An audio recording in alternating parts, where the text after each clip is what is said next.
What gives me hope? My faith, my trust in God, and my relationship with Him and Jesus.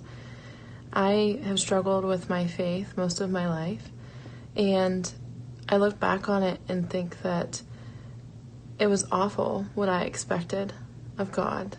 I went through life as this, why is this happening to me?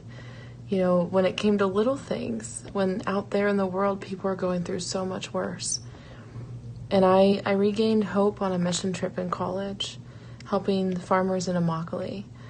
I went through a very abusive relationship outside of college. And I also suffered from terrible heartbreak of losing someone extremely important to me in my life.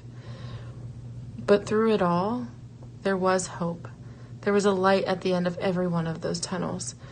I've lived my life at the motto of everything does happen for a reason.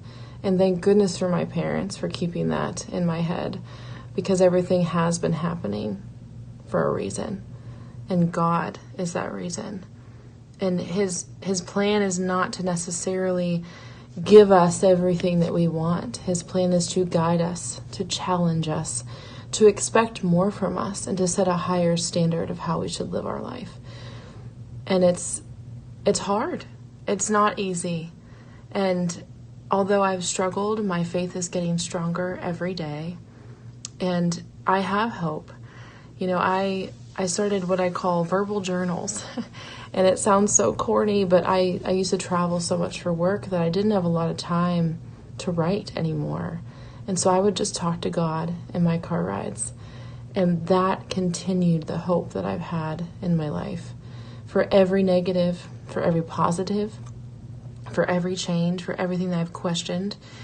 And just looking back, every single thing was because of Him.